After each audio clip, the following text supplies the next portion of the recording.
Hello everyone and welcome to The Return. I'm your host, Chris Vitale. As a Catholic apologist and lifelong student of theology, I have a deep love for studying the history of Christianity and also dialoguing about it.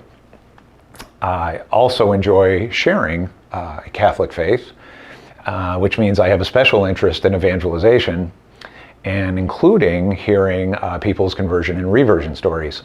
Conversion stories being those folks who have never been Catholic, but then they came to the faith. And reversion stories or reverts, those who fell away from the faith at some point and then returned. In this episode, I'm interviewing Andrew Caveness. He's a fairly new Catholic, about 2 years now. And with what sounds like a really interesting story, I think it may resonate with many of you. And with that said, let's go to Andrew.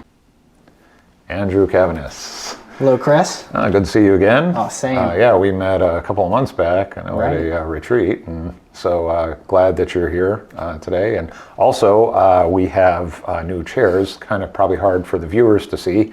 So with cushion and much better than the ones we had before here too. So I think I owe the last three folks we interviewed an apology email. Well, it was kind of tight. So hopefully, yes, that's great.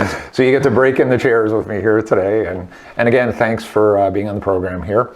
I understand you have a conversion story. Conversion, is that correct? That is correct. Yes, exactly. So what we do here is I'll hand it off to you in a second.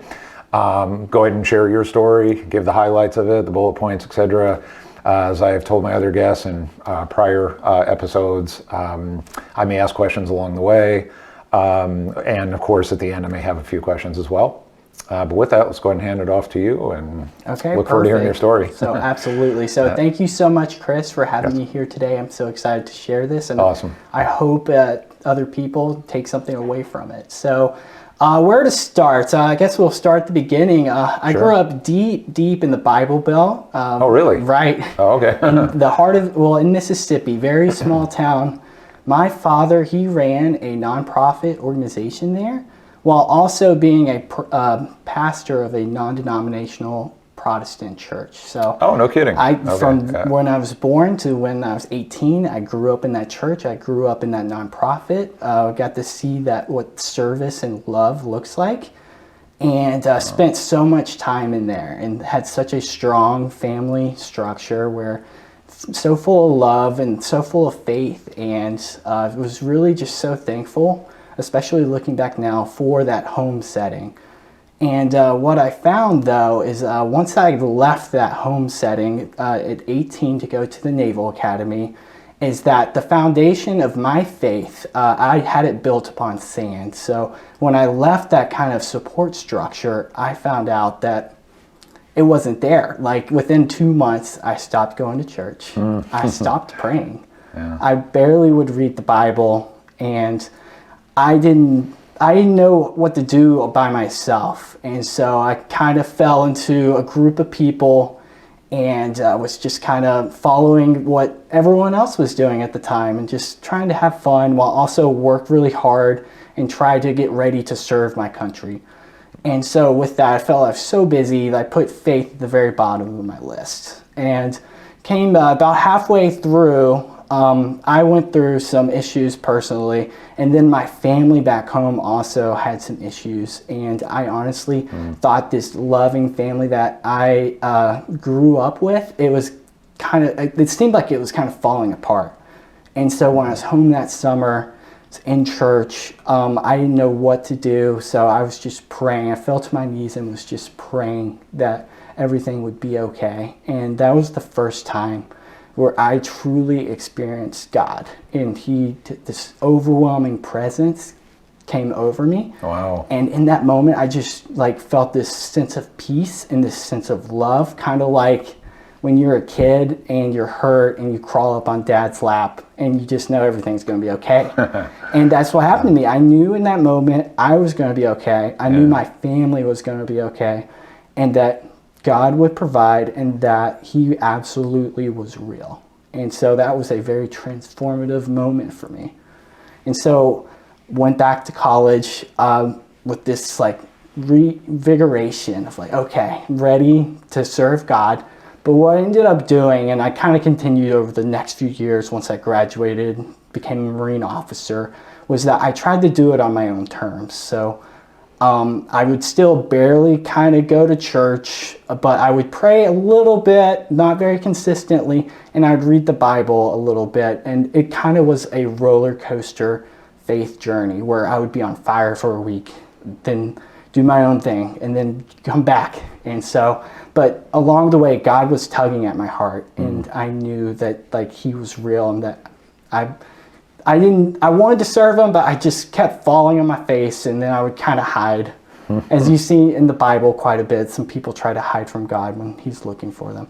But so what that led me to was I finally, when I was stationed in Yuma, Arizona, I was in Phoenix visiting. I met this girl, this very beautiful girl named Annie. And within the first couple of dates, it was very apparent that she was a very strong Catholic.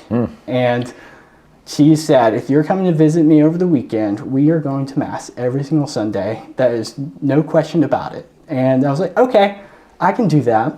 I'm used to growing up in a church, so I was on board. Funny story about Mass. So the first time I ever attended a Catholic Mass was in college. I was trying to go to the Protestant service, but you could tell how often I went to church because I mixed up the times and ended up going to the Catholic Mass. And so there I was. I'm like, wait, this seems different. And there's a lot of people standing up, a lot of people sitting down, and then they would say phrases I've never heard before. The priest was in his robes. I'm like, this is unique. I've never experienced anything like this before. So I was like, okay, probably not for me. So fast forward back to going to Mass with Annie, and first time going with her, there's this very charismatic priest named Father Bob, and he just had this booming voice and presence where that first homily, he said, the Eucharist is one of the most important things to our faith. And I didn't know what that was. I'm like, the Eucharist? I grew up in church my whole life. I'm like, I don't know what the Eucharist is. I was like, what is that? And so fast forward a little bit more time, me and Annie go to Mass every Sunday. I was there. And then we would also have discussions about faith. And so it started becoming more consistent in my life, and finally led me to the point where and our relationship grew, where I proposed. She said yes, spoiler alert. And then we ended up talking about what that marriage is going to look like. And she said, hey, just so you know, our kids are going to be raised Catholic. There's no questions about that. Okay. And she said, I would like you to attend RCIA just so you know everything about what the Catholic faith entails. And for your knowledge, I'm not trying to pressure you to be Catholic, but that's just what I would like you to do. And I was like, okay, I can do that. And honestly, in my head, I was like, I'm probably not going to become Catholic. I do believe in God. I am Christian, but I'm probably not going to be Catholic. And so, but if God wants me to, and He opens my heart, I will 100% follow that path. And so let me cut in here and ask this. So you had been attending Mass for some time with Annie, and then was anything resonating with you up until that point, even if you weren't sure about becoming Catholic or having that encounter with God, right, or that experience or what? It sounds like you were still forming all that or trying to understand it. But was anything connecting with you up to that point? So I would say the reverence of the Mass really stood out to me. And just walking through that, I was just like, that's beautiful. Yeah.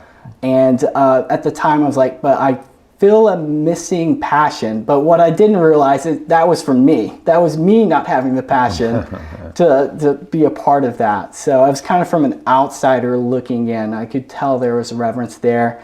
And then some of the priest's homilies really like struck my heart, and like some really powerful words with that. Wow. Yeah, it's incredible. Well, go continue too. So at this point, Oh, for sure. So I'm starting RCIA. You're starting RCIA. Sorry. I found one church that did it. Yeah. It was in the middle of COVID, by the way, and they were going to do one-on-one sessions over Zoom. And after the first session, that person ended up leaving that church, and so I had to find another RCIA program. And that's where my wife and I researched and found Our Lady of Mount Carmel. And she's like, hey, there's this nun who runs it. Her name's Sister Monica.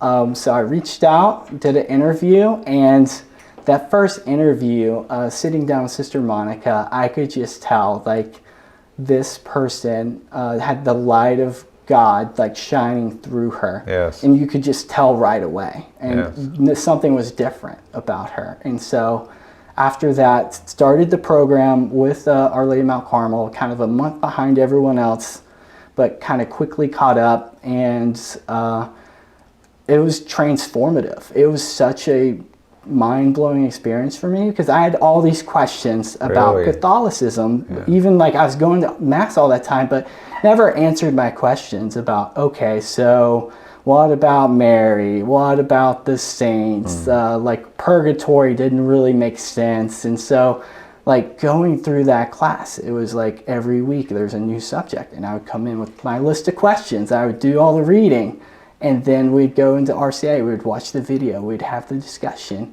and it seemed every single question I had, we'd just get answered. And it would be such a like fulfilling answer that I'm like, oh, well, okay, I accept that. That's true. This is truth. Wow. And so we're going along through that process. We're getting to about December time frame, and that's when I realized, wow, I'm going to become Catholic. I'm going to do confirmation. I just once again felt that sense of peace. Nice. And I knew I was right where I needed to be, and this is what God was calling me to do. And so luckily had some really great table leaders in RCA, Tony and Frank, and they were just, and Jordan as well, and they were just so helpful for this journey.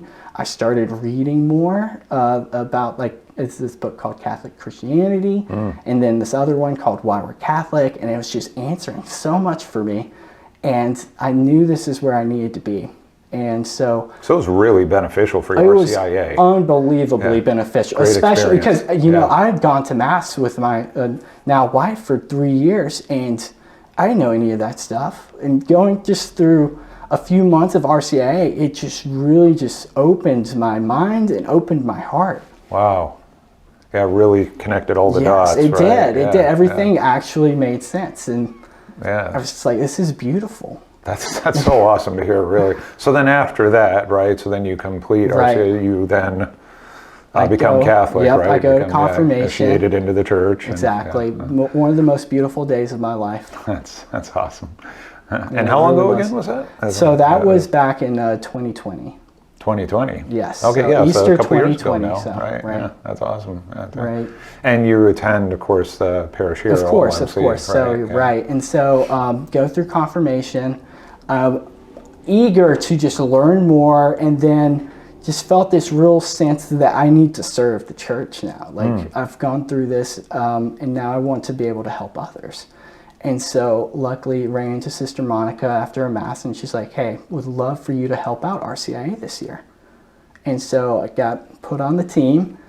And what's really beautiful about helping RCIA program is that it's one thing learning your faith, but it's a completely different thing explaining that faith to others, especially if they don't have that kind of background. Right. So it really helped me. It almost as beneficial as it helped those going through it. Yeah. So yeah, because you, in a way, you sort of have an advantage, lack of a better way of saying it, because you came from a faith background, and then now you were reforming your faith. Exactly. You know, as a Catholic, right? And some things that really opened up to me after that confirmation was the Bible. Like I've always had an attachment to it, and it would convict me, but after confirmation, it just really opened up, like passages that in the deep in the Old Testament, I was like, for the first time in my life, I was excited to read those. Like before that, I was like reading a passage from the prophet of Isaiah. I was like, okay, I'll just stick to the New Testament. Yeah. But now just everything just kind of opens up, and it was just so beautiful and just so convicting. Yeah, you see the total harmony between the Old Testament and the New Testament. How yes. everything in the Old Testament points to the New. Right. So yeah, it's so much more connected than you would think. That's, yeah, exactly. Again, awesome to hear. Well, I have a couple other questions here too to kind of go back a bit and some of your for faith sure, journey. absolutely. So first, because you mentioned you grew up with faith formation, and having a Protestant pastor for a father, and so it sounded like then you attended church regularly. Right. Then Oh, at that time. absolutely. Right. Absolutely. Almost like lived at the church. Lived, yeah, it honestly. was a staple in your life, and then. How was, for example, like your faith formation then? You'd mentioned, and this actually ties in with later on, is when you went through RCIA and you had a bunch of questions. So it's kind of a two-part question. Right. The first part is, did you have some challenges in your faith formation then? Was it more like just going to church, sort of being nominally Christian, even though you were a part of a sort of devout, or a faith sort of infused family, right? I mean, in your own personal journey, right? How was it for you at that time? And then, and then the second part is, and then fast forward now to RCIA, were some of those questions because of your prior understanding or faith formation, right? Right. Yeah, okay. go ahead. So definitely. Yeah. So for the first part, there's always these questions I had that I never felt like I was able to get a solid answer for. Like, okay, so if you believe in Jesus, you're baptized, and you repent of your sins, then you're saved. And so you follow that process. I'm like, that's great for us who do this. But what about those remote people on those islands that no one can get to? Yeah. And like, That comes up, yeah. right, Yeah, I know. Like, yeah. what happens to them? Right. Didn't have an answer. Never got a good answer that I thought was satisfactory, or made logical sense. Sure. Knowing that it's a God of love. Yes. And then I felt like it was more like I was trying to be a good person. I had the knowledge base, and I knew that it was important to develop a relationship with Jesus, but it felt more like a transactional relationship at the time for me. I would pray for things that I needed or just help, right? Yeah, so it was more just like, Jesus, can you help me do well on this test tomorrow? And things like that, of that nature. So it was a good Bible understanding, and it was a good able to watch my parents' faith, but I felt like I had just a very shallow faith myself. Gotcha. In that setting. And it was doing more because this is what other people wanted me to do. Yeah, and that changed, of course, much later on. We went Exactly, to RCIA, and exactly. your whole focus changed. Yeah, and it, so right? in RCIA, all those questions I had, they were like we have a good answer for what happens to those people who don't get introduced to Jesus in the gospel. We have answers for almost everything, and dive deeper into it. I mean, there's some things we'll never fully comprehend, but we try to understand to the best of our ability. Right. It's the pursuit, right, of always developing your understanding and of course growing in your faith. Exactly. Yeah. For sure. Another question, or a final question for you. So you'd mentioned, you actually touched on this a couple of minutes ago, about getting more involved here and at the parish and your faith life. So you're helping with RCIA. Are you involved in any other areas, and also our ministries, if you will? And what are future plans then? For sure. So I would say I try to attend events throughout the year here. I'm not as involved in some of the ministry aspect of it, but definitely I think there's an event going on tonight. And me and my wife were actually going to attend, but I'm like, I have an interview today. That's right. That's more important. Yeah. Right. So we definitely try to stay involved in that way, go to fish fries during Easter, things like that, and try to make sure we maintain that sense of community, because that's another very important aspect that I found is when I was kind of solo journey on my own, that was one of the things I didn't have. I didn't have a community to help support me. So when I would fall, there's no one there to help me on my own. So nice. Yeah. And now, nice to know that you now that you have the community, rich community, and people I can reach out to and talk to about struggles that I have. So again, so good to hear, and once again, greatly appreciate you sharing your story. Pleasure to have you here this evening, and I continue to pray pray for you and wish you all the best in your faith journey. I'm sure I'll see you around here too. Oh, absolutely. And thanks again. All right, thank you so much, Chris. Well, as we heard from Andrew's story, Andrew had a pretty solid upbringing overall, came from a good family, had a foundational Christian belief, was a regular churchgoer, and his father was a pastor at the church he attended. So overall, a pretty good faith formation. Although later in life, in his teens and his young adult years, he started to drift about and explore more, which just happens to many people as they go into their teenage years and early adulthood. We all want to learn how to navigate life, and sometimes along with that comes with new experiences, new doubts, new challenges, how the world works around us and what to believe and what not to believe. Can definitely be quite overwhelming for younger folks out there. And in Andrew's case, he experienced some of that with going through his own doubts into his, again, early adult years. One point did have an encounter with God, as he described it, but then that didn't really sustain, until he met his now wife, Annie, who started out by twisting his arm a bit to get him interested in exploring the Catholic faith. And then when he enrolled into a program, RCIA program here, to learn about the faith and move towards possibly becoming Catholic, he then, after asking a whole lot of questions and getting all of them answered, and as he put, having an unbelievable experience, a phenomenal experience, he then did come to the faith here. And since then, he's been continuing his journey, even helping with RCIA now. So he's sort of paying it forward. Good for him. So he continues on his faith journey, and looks like he's got a great future ahead of him with that, even as a now sort of fairly new Catholic since 2020. And for any of you out there, if you're feeling discouraged right now about your own faith journey, or you're just confused, you have doubts, you're trying to figure yourself out right now, right? And what do you believe? And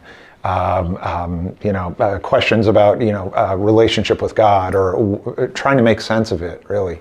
Oh, I encourage you to explore Catholic faith here and the truth of our faith. And I think you find, by exploring it, that you will get answers to your questions and experience something beyond words, beyond description, something very beautiful that I encourage you to explore. I thank you for watching The Return, and God bless.